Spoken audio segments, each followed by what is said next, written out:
Nung nalaman ko nga talaga nga pwede pala mga bata palang 1 year old pataas nga magpa-national ID, ay naku mga meses ko, talaga nga agad-agad kami pumunta nga ng munisipyo. Para nga syempre mapa-national ID ko na nga yung mga chikiting gubats ko at kailangan nga yan. Para nga maghihintay na lang sa kanilang digital ID.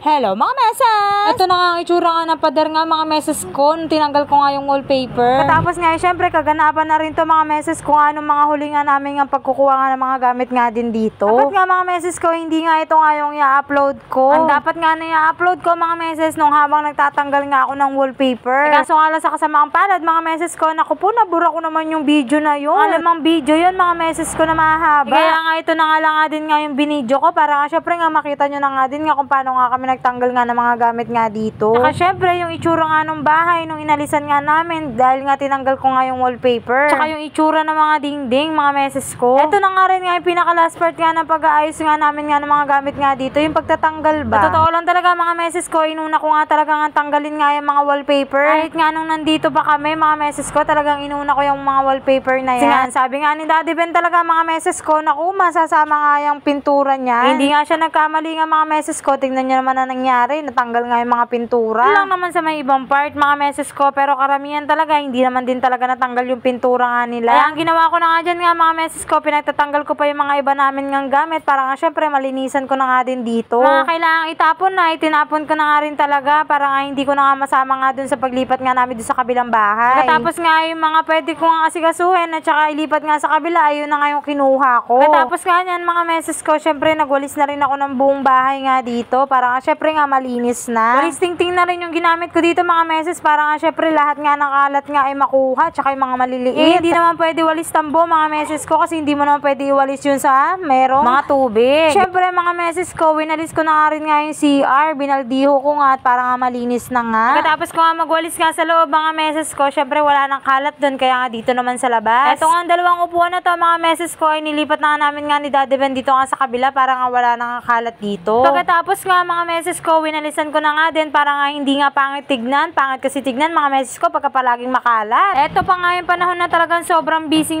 nga namin nga ni Daddy Ben. Ayoko kasi mga meses ko naiiwan nga yung bahay nga na marumi. Siyempre nakakahiya naman yun mga meses. Tapos nga ito nga mga nasampay din namin mga damit nga dito ay tinanggal ko na nga din yan mga meses ko. Nung natapos na nga ako magwalis mga meses ay syempre sinarado ko na nga din yung pintuan nga dito at malinis na. Eto na nga yung araw na nagkaroon nga ng time nga si Daddy Ben. Nagulat nga ako mga meses ko, bigla niya nga pininturahan at tignan nyo naman mga meses ko na wala na nga yung pagka-green niya. Pero siguro mga meses, mga nakailang patong nga kami nga dyan bago nga nawala nga yung pagka-green nga niyan. Ayaw ko naman kasi mga meses ko na aalis nga kami nga dito, na hayaan na lang namin na ganun nga yung itsura nga nung aming pinag-alisan. Tsaka syempre mga meses ko, kami nga unang tumira nga dito na maayos naman yung pintura. Tapos syempre aalisan ba namin ng ganun? Syempre wag naman. Syempre hindi naman ako ganun mga meses ko, tsaka si Daddy Ben. Sisisi nga ako mga meses ko dahil nga kinabitan ko nga to ng wallpaper. Ayan, sabi nga nakamag-anak ka namin nga mga meses ko, tanggalin nga daw yung wallpaper. Kasi nga daw mga meses, para nga daw sa susunod na titira ay maayos nga daw tignan. Mahirap din talaga mga meses ko, magpaganda nga rin nga ng gusto mo nga ayusan nga ng bahay. Syempre lalo na pagka nga hindi nga sa'yo. Kaya lesson learned ko dito mga meses, lalo na sa mga nangungupahan din dyan, pagka nga kung ano nga itsura nga lang ng bahay nga na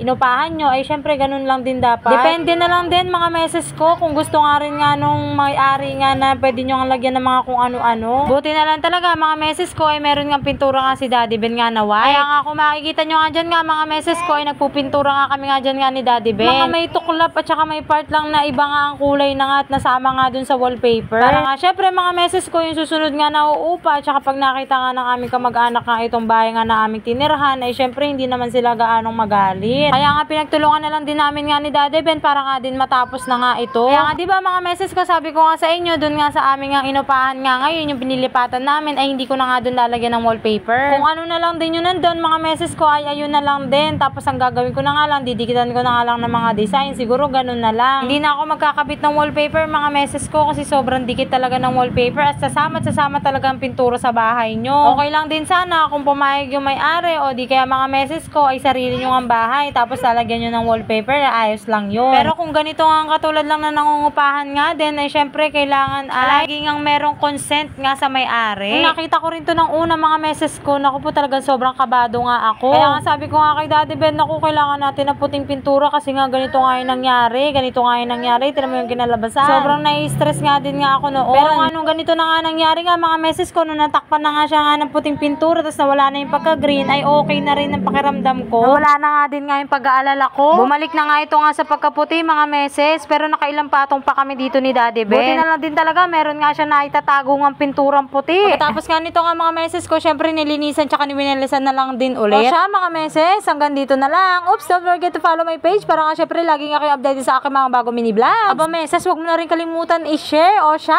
bye!